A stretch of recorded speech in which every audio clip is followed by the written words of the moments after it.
Hello everyone, welcome to the daily newspaper analysis for UPSC exam.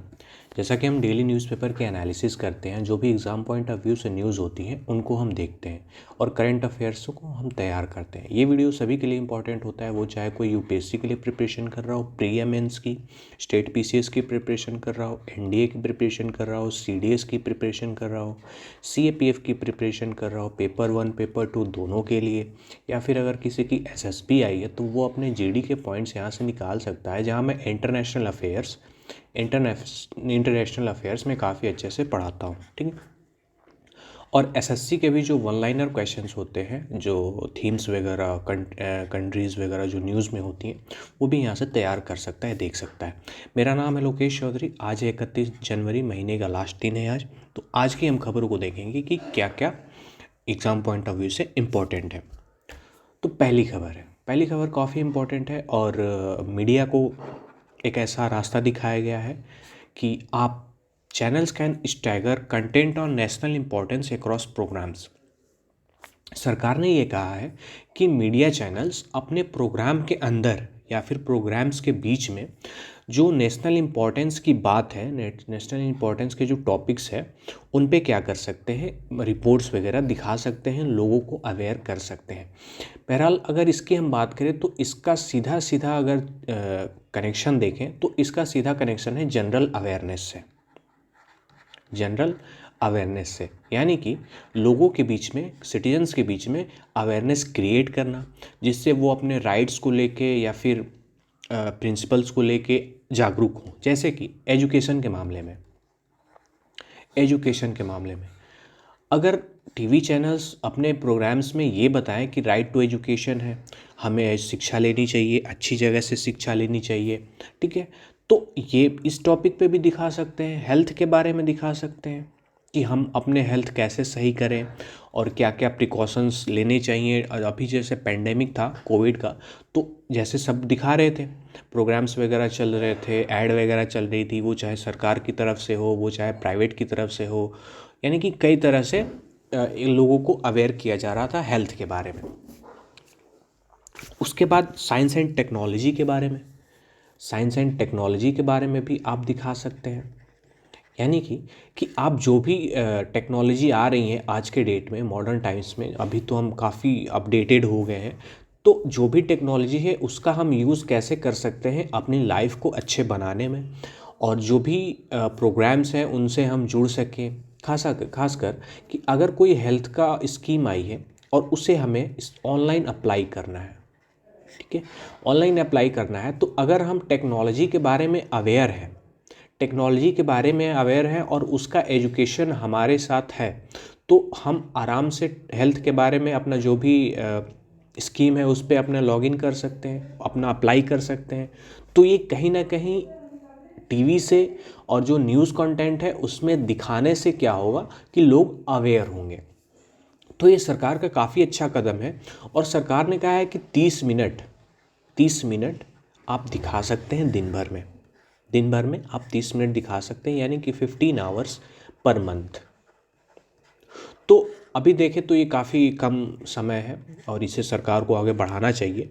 बहरहाल अगर अच्छी बात है, बढ़ाने चाहिए। तो इसका अगर हम एक और कंटेक्स्ट से जोड़ें तो ये CSR होता है, कॉरपोरेट सोशल रिस्पॉन्सिबिलिटी। तो यानी कि अगर आप सरकार या प्राइवेट इंडिविजुअल अगर पैसे कमा रहा है तो उसका कुछ हिस्सा रिस्पॉन्सिबिलिटी में खर्च करे, लोगों की जागरूकता में खर्च करे। जैसे कि ITC कंपनी है, इंडियन टोबैको कंपनी है, ये टोबैको बनाती है और हर एक फील्ड में इसका इन्वेस्टमेंट है। तो ये क्या करती है, कमाए हुए हिस्से का कुछ परसेंट ये कॉरपोरेट सोशल रिस्पॉन्सिबिलिटी में दे देती है, ठीक है। उसके बाद क्या होता है कि लोगों को शिक्षा के रूप में शिक्षा देती है, ये प्रोवाइड कराती है, एजुकेशन प्रोवाइड कराती है, हेल्थ प्रोवाइड कराती है। तो ये कहीं ना कहीं ये कॉरपोरेट सोशल रिस्पॉन्सिबिलिटी से रिलेटेड है। पर हाँ, ये अभी बाइंडिंग है, पर इसे क्या कर देना चाहिए, इसे सरकार को, मेरी राय है, इसमें को क्या करना चाहिए, इसको भड़काऊ भाषण नहीं आने चाहिए, यानी कि रेडिकल नहीं होना चाहिए, किसी चीज़ का एक्सट्रीमिज़म नहीं दिखाना चाहिए। और जो बहस होती हैं आजकल, तो डिबेट्स काफ़ी हो गई हैं rather than any ground reports. तो डिबेट्स को ख़त्म करना चाहिए और डिबेट्स ऐसी होनी चाहिए जो कि इन चारों के बारे में बात करे, ठीक है, रादर देन एनी जैसे कि माइनॉरिटीज़ को लेके या फिर कोई मार्जिनलाइज सेक्शन को लेके बातें हों। उससे बेहतर है कि अगर हम जनरल अवेयरनेस की पे डिस्कशन करें, एजुकेशन पे डिस्कशन करें, हेल्थ पे डिस्कशन करें, वो हमारे लिए काफ़ी अच्छा है, हमारी पब्लिक के लिए अच्छा है, सिटीजन्स के लिए अच्छा है। तो सेंटर ने ये कहा है और देखते हैं कितना ये मानते हैं या फिर करते हैं। पर हाँ, इसे हम CSR से जोड़ सकते हैं, डेफिनेटली जोड़ सकते हैं, और इसमें एग्जाम्पल्स भी दे सकते हैं। अगर CSR में अगर हम ITC का एग्जाम्पल्स दे रहे हैं तो CSR को अगर हम वे फॉरवर्ड में लिखें, अगर अपना कंक्लूज़न ऐड करेंगे तो उसमें हम ये जो पब्लिक सर्विस ब्रॉडकास्टिंग ऑब्लिगेशन है, इसको हम वे फॉरवर्ड में लिख सकते हैं कि जो 30 मिनट है इसे 1 घंटा कर देना चाहिए। और जो रेगुलेटरी है जो न्यूज़ कंटेंट को रेगुलेट करती है, उनको क्या कर देना चाहिए, थोड़ी ऑटोनॉमी दी जानी चाहिए, रेदर देन एनी बाइंडिंग होनी चाहिए कि नहीं आप यही दिखाइए, और उनको थोड़ी सी ऑटोनॉमी देनी चाहिए, ठीक है। तो ये पहली खबर थी, आशा करता हूँ समझ में आया होगा। तो अगली खबर पे चलते हैं। अगली खबर है एरो इंडिया। एरो इंडिया का अगर हम कहें तो एरो इंडिया की जो शो लगने वाला है वो लगने वाला है बेंगलुरु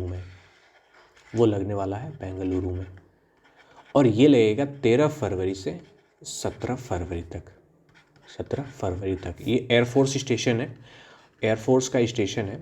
इसमें ये एरो इंडिया शो लगेगा। इसमें क्या होगा कि जो BEL है, भारत इलेक्ट्रॉनिक्स लिमिटेड है, ये कंपनी है हमारे देश की जो इक्विपमेंट्स बनाती है, जिसमें ये दिखाएगी, ये काफ़ी शोकेस करेगी, यानी कि अपनी प्रदर्शनी लगाएगी और अपने बनाए हुए इक्विपमेंट्स जो देश के लिए चाहिए, और रोबोटिक से हो, AI से लैस्ड हो, और जो नए फील्ड के हैं वो भी इसमें दिखाएंगे, ठीक है। तो इसकी जो अगर हम मेन बात करें तो ये UAV है, यानी कि अनमैन्ड एरियल व्हीकल। जैसे हमने कल बताया था कि जो यूक्रेन से वॉर चल रही है तो उसमें अनमैन्ड एरियल व्हीकल की काफ़ी इंपॉर्टेंस है, जिसमें AI लेस्ट है। AI आर्टिफिशियल इंटेलिजेंस, आजकल सब चीज़ हो गया आर्टिफिशियल इंटेलिजेंस। तो अगर कोई हम इक्विपमेंट बना रहे हैं, अगर कोई हम सिस्टम बना रहे हैं, अगर उसमें AI हो, रोबोटिक हो, तो वो क्या हो सकता है कि ये तो एकदम सबसे मॉडर्न हुआ, मॉडर्न टेक्नोलॉजी से लैस है, तो ये सबसे ज़्यादा कारगर साबित होगा, जिसके क्षेत्र में BEL ने अपना एक प्रयास जारी किया है, और जो भी प्रोग्राम होंगे वो यहाँ पे दिखाएंगे, जो भी इक्विपमेंट्स बनाए हैं। जैसे कि इसमें कई वो भी हैं, दिखाए गए हैं कि क्या क्या होगा, जिसमें आर्टिफिशियल इंटेलिजेंस बेस्ड प्रोडक्ट होंगे, नॉन डिफेंस और डाइवर्सिफिकेशन प्रोडक्ट्स होंगे, रडार सिस्टम होगा, कम्युनिकेशन सिस्टम होगा, और एयर मोड प्रोडक्शन होंगे। तो जिसमें कई सारी चीज़ें इसमें दिखाई जाएंगी। तो बहरहाल अगर हम एरो इंडिया शो की बात करें तो वो कहाँ लगने वाला है, वो लगने वाला है बेंगलुरु में, 13 फरवरी से 17 फरवरी तक लगेगा एयरफोर्स स्टेशन पे, ठीक है। ये बात है। खैर चलते हैं अगली खबर पे। अगली खबर है इन्वेजिव प्लांट्स स्पीसीज को हटाने की, कहाँ से, पेरियार टाइगर रिजर्व से। इन्वेजिव, अगर हम बात करें इन्वेजिव प्लांट स्पीसीज की, तो इन्वेजिव को हम एलियन भी बोलते हैं, एलियन स्पीसीज, राइट। अगर मैं बात करूं एलियन स्पीसीज की, तो एलियन स्पीसीज वो स्पीसीज होती हैं कि मान लीजिए कि ये कोई हैबिटेट है, ये हैबिटेट है A, ये कहाँ है, ये है यूरोप में, और ये है हैबिटेट B, ये कहाँ है, ये है एशिया में अगर हम स्पेशली बात करें तो ये है इंडिया में, ठीक है। तो मान लीजिए कि यहाँ के हैबिटेट तो अलग होंगे, यहाँ की जो इकोसिस्टम होगा, प्लांट्स के इकोसिस्टम अलग होगा, क्योंकि ये सब ट्रॉपिकल नेशन है, और ये क्या है, ये ऊपर का देश है। तो इसमें क्या होगा, इसके हैबिटेट अलग होंगे, यहाँ का इकोसिस्टम अलग होगा, तो यहाँ के प्लांट्स वगैरह अलग होंगे यहाँ के कंपैरिजन में। तो अगर कोई प्लांट दूसरे हैबिटेट से इस हैबिटेट में आ जाता है और यहाँ के लिए वो एलियन हो जाएगा। एलियन यानी कि ये तो किसी दूसरे क्षेत्र से बिलोंग करता है, हमारे यहाँ क्या करना है। तो अगर ये आकर इन प्लांट्स को थ्रेटेंड करे, तो थ्रेटन करने के बाद इन प्लांट्स को अगर कोई परेशानी हो तो ये क्या कहलाया जाएगा, invasive plant species, right, alien plant species, यानी कि उसे बुलाया नहीं गया है, वो ज़बरदस्ती किसी तरीके से आ गया है और यहाँ पे क्या कर रहा है, प्रॉब्लम क्रिएट कर रहा है। जैसे कि हमारे खेतों में जैसे हमने धान की फसल लगाई है, धान की ये फसल लगाई है, तो बीच बीच में क्या होता है कि वीड्स आ जाते हैं, घास फूस आ जाते हैं, राइट, घास फूस आ जाते हैं। तो इस वीड्स को हम क्या बोलते हैं, alien species, right, alien species. ये क्या करते हैं, स्पेशली ये करते क्या है कि ये इसका जो प्रोडक्शन है, धान का जो प्रोडक्शन है वो कम कर देते हैं। क्यों? क्योंकि जो यहाँ पे न्यूट्रिएंट्स है, सॉइल में न्यूट्रिएंट्स वगैरह है, वो कौन कंज्यूम कर लेता है, ये वीड्स।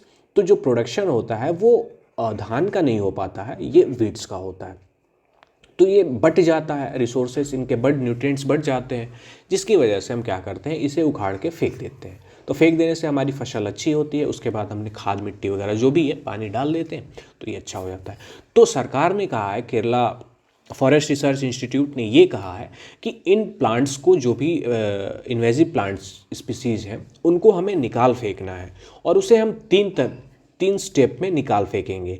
पहला स्टेप ये है कि जो बड़े बड़े हो गए हैं, अगर जो बड़े हैं उनको क्या करना है, काट देना है, और जो अभी छोटे हो रहे हैं उनको भी काट देना है, और जो सबसे अभी निकल रहे हैं यानी कि उसकी स्प्राउटिंग हो रही है, तो उसे हम मैकेनिकली निकालेंगे। और ये जो श्रब्स टाइप में है अभी, इन श्रब्स को क्या करना है कि जो वीड पुलर होते हैं, यानी जैसे पकड़ के उठाने वाले, पकड़ के निकालने वाले, उनसे हम इसको निकाल देंगे। और बड़े वाले को काटने के बाद अगर उससे बीज गिरते हैं, सीड्स अगर गिरते हैं, स्प्राउट होंगे, तो उससे भी हमें रोकना है। तो ये एक एलियन स्पीसीज़ के बारे में मैंने बताया। और ये कहाँ हो रहा है, ये पेरियार में हो रहा है, क्योंकि पेरियार की अगर हम बात करें, लोकेशन देखें, तो ये पड़ता है केरला में। और केरला की बात करें तो केरला ये आ जाता है ट्रॉपिकल जोन में, राइट। ट्रॉपिकल जोन में आने के कारण यहाँ पे एवरग्रीन फॉरेस्ट होते हैं, राइट, एवरग्रीन फॉरेस्ट होते हैं। तो एवरग्रीन फॉरेस्ट में प्रॉब्लम ये होती है कि ढूंढने में, क्योंकि वो डेंस होता है, तो ढूंढने में एक चैलेंजिंग टास्क हो जाता है कि इन्वेजिव एलियन स्पीसीज़ को ढूंढा कैसे जाए। अगर वो कुछ कर रहे हैं, प्रॉब्लम क्रिएट कर रहे हैं, तो उसे ढूंढा कैसे जाए। तो ये चैलेंजेस आने वाले हैं। खैर देखते हैं, हमारे साइंटिस्ट बहुत अच्छे हैं, काबिल हैं, तो वो उनको निकाल फेंकेंगे ज़रूर। तो ये प्रॉब्लम थी इन्वेजिव प्लांट स्पीसीज। खैर चलते हैं अगली खबर पे। अगली खबर एक काफ़ी इम्पॉर्टेंट है और मैं इस पर काफ़ी एक डिटेल एनालिसिस मैंने की है पढ़ने के बाद। तो हुआ यह है कि जैसा आपने खबरों में देखा हुआ कि अमेज़ॉन ने इतने मेंबर्स को निकाल दिए, इतने एम्प्लॉयज़ को निकाल दिए, गूगल ने निकाल दिए, अल्फ़ाबेट ने जो उसकी पेरेंट कंपनी है उसने निकाल दिए, फेसबुक ने निकाल दिए। तो ये निकाल क्यों रहे हैं, राइट, ये अपने एम्प्लॉयज़ को निकाल क्यों रहे हैं, और इतने मैक्सिमम नंबर में। ऐसा नहीं है कि ये कम मेंबर है, राइट, ये कम मेंबर नहीं है। देखिए अल्फ़ाबेट जो पेरेंट कंपनी है गूगल की, उसने निकाले हैं करीब 12,000 लोग, राइट। 12,000 कितने होते हैं, इसके वर्क प्लेस के, इसके वर्कफोर्स के 6% इसने लोग निकाल दिए। माइक्रोसॉफ्ट ने 10,000 लोगों को निकाला, जो कि 5% है। मेटा ने तो 11,000, इनफैक्ट 13% लोगों को निकाल दिया। अमेज़ॉन ने 18% निकाला, जो 6% है। तो आखिर ये निकाल क्यों रहे हैं, ऐसे क्या प्रॉब्लम आई थी? तो देखते हैं कि जो ये कंपनियां हैं, ये एक्चुअली काम करती हैं डिमांड एंड सप्लाई पे। इसको हम मार्केट के हिसाब से देखेंगे, डिमांड एंड सप्लाई के बेसिस पे। जैसा कि डिमांड कब बढ़ी थी ऑनलाइन की, ये सभी ऑनलाइन कंपनियां हैं, ऑनलाइन ज़माना था। कब था? कोविड के टाइम पे। कोविड के टाइम पे जो भी ई कॉमर्स साइट थी, ई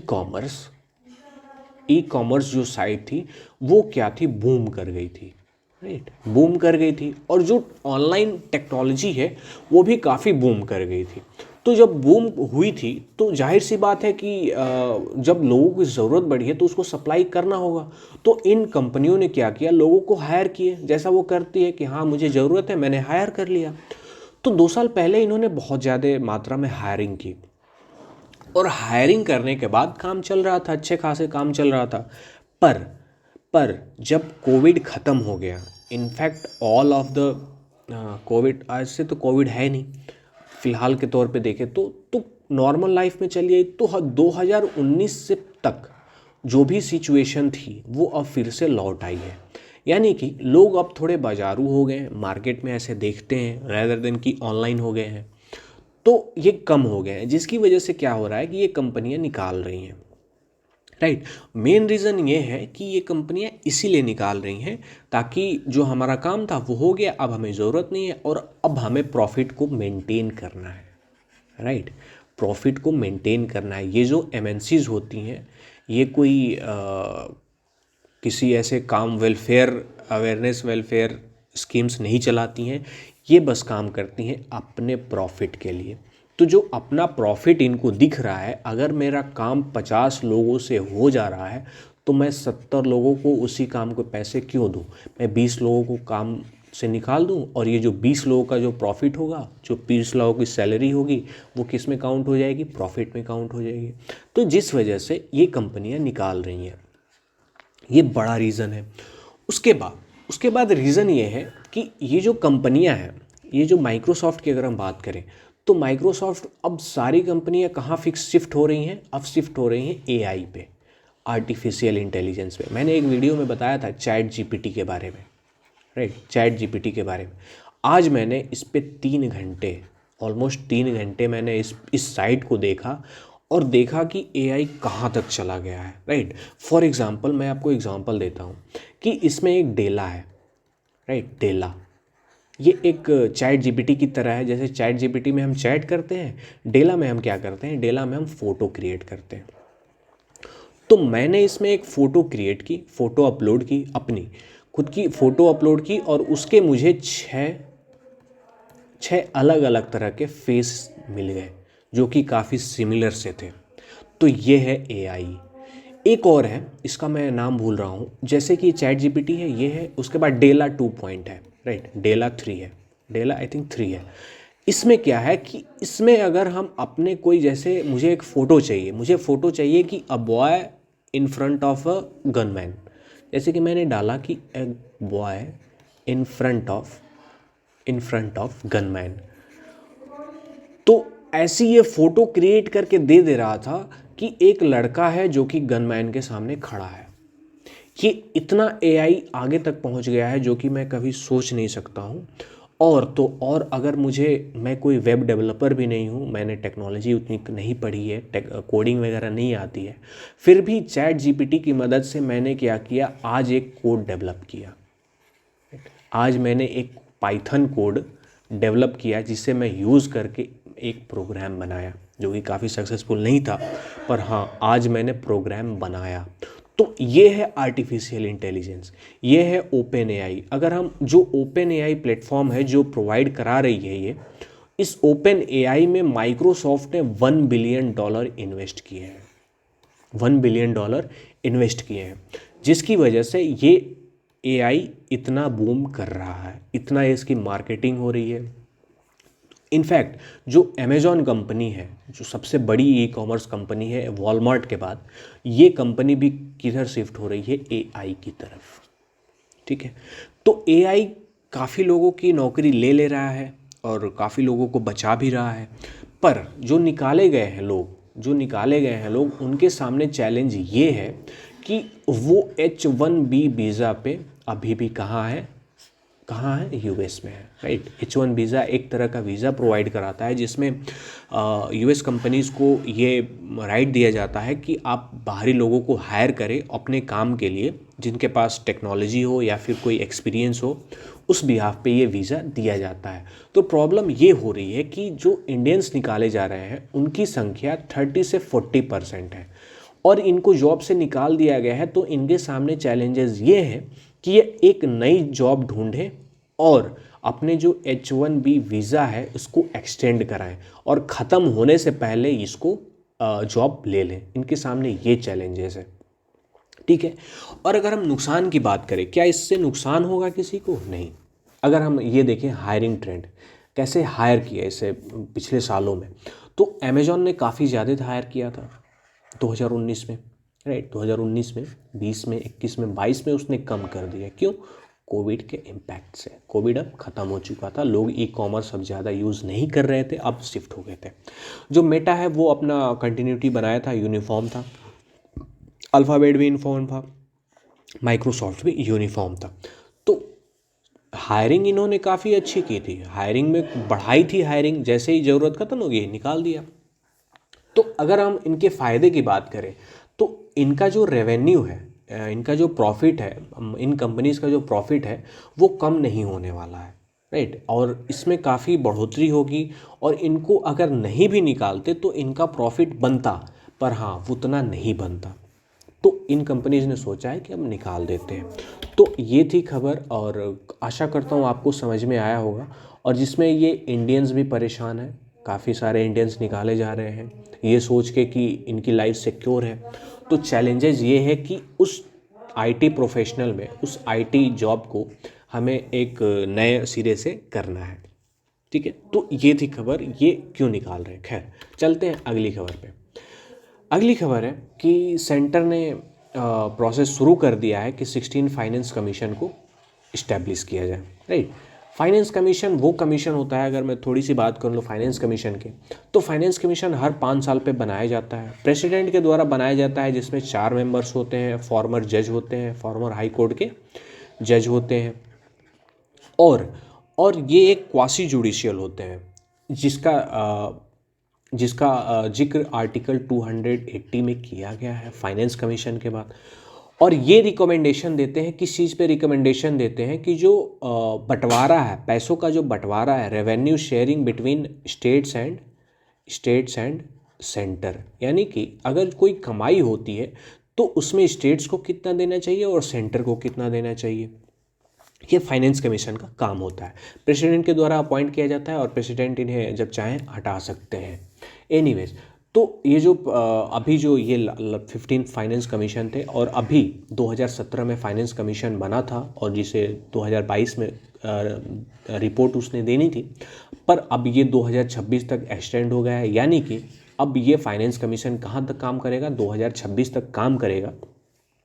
और अब जो नया कमीशन है उस पर देखेंगे कि अब क्या क्या सुनवाई देते हैं, क्या क्या रिकमेंडेशन देते हैं। पर हाँ, अगर फाइनेंस कमीशन की बात की जाए तो इसके जो भी सजेशंस होते हैं, जो भी रिपोर्ट्स वगैरह होती हैं, वो सरकार के ऊपर, सेंट्रल गवर्नमेंट के ऊपर क्या होती है, बाइंडिंग नहीं होती है। ये सरकार ऐसा नहीं कर सकती कि नहीं ये मेरे को करना ही है, ये सरकार के ऊपर बाइंडिंग नहीं होती है। कुछ रिकमेंडेशंस मान ली जाती हैं, कुछ नहीं मानी जाती हैं, वो डिपेंडिंग है। लेकिन इस बार चैलेंजेस ये हैं कि इसमें एक जीएसटी काउंसिल भी बैठेगी। इस साल का मुद्दा ये है, यानी कि 16 फाइनेंस कमीशन का मुद्दा ये है कि इसमें एक जीएसटी काउंसिल भी बैठेगी, यानी कि जो कि अभी एक जीएसटी काउंसिल जो हमारी है वो 2017 में हमारे यहाँ जीएसटी आया था, राइट, 1 जुलाई को, राइट, 1 जुलाई को जीएसटी आया था।